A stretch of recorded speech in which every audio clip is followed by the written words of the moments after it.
Hello friend, good evening. আমি রিম্পা আবার এসে গেছি একটা নতুন মিনি ব্লগ নিয়ে। এখন রেডি হয়ে নিয়েছি, চিকুকে নিয়ে যাব হরি মন্দিরে খেলতে। এখন বেশিরভাগ টাইমটাই বাচ্চারা যেহেতু বাড়ির মধ্যে থাকে, খেলাধুলা যেটুকু তার বাড়ির মধ্যেই, তাই আমরা চেষ্টা করি বিকেলের দিকটা টাইম পেলে একটু চিকুকে হরি মন্দিরে কিংবা আমাদের বাড়ির সামনে শিব মন্দিরে খেলতে নিয়ে যাওয়ার। চিকু এদিকে রেডি হয়ে গেছে, ওদিকে মাও রেডি হচ্ছে। এখন চিকু বায়না করছে গাড়ি নিয়ে যাওয়ার, বাট তাকে অনেক বোঝানো হয়েছে, তারপর ফাইনালি সে গাড়িটা না নিতে রাজি হলো। এই যে আমরা এসে গেছি হরি মন্দির, আর ওইদিকে চিকু আর চিন্টু রয়েছে। চিকু কিছুতেই তার পাপাকে ছাড়বে না, যখনই দেখবে তখনই একবার তাকে ঘুরতেই হবে। হরি মন্দিরের পাশেই এই দাদু ঠাম্মার চপ ভাজে, এত টেস্টি ওদের চপ, আর ওরা এত যত্ন নিয়ে সমস্ত কিছু করে। প্রচণ্ড ভালো লাগে আমার ওনাদের হাতের চপ খেতে।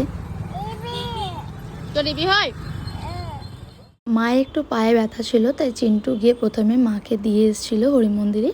তারপর এই যে বাইক ওখানে রেখে আমাকে নিয়ে যাচ্ছে, আর এই যে পিছন পিছন আমি যাচ্ছি। সো এখন চলে এসেছি মন্দিরে। চিন্টু জাস্ট আমাকে এখানে ছেড়ে দিয়ে চলে যাবে। আর আজকে এখন মন্দিরে লাইন ছিল না, শুধু ঠাকুর মন্দিরগুলোর ভিতরে লাইট চলছে, তাছাড়া বাইরেটা পুরো অন্ধকার ছিল। চিকু এসেই এখন একটা ভাইকে পেয়ে গেছে, যার সাথে আজকে চিকু পুরো টাইমটা খেলেছে। তারপর চলে এসেছিলাম ভিকি ভাইয়ার দোকানে।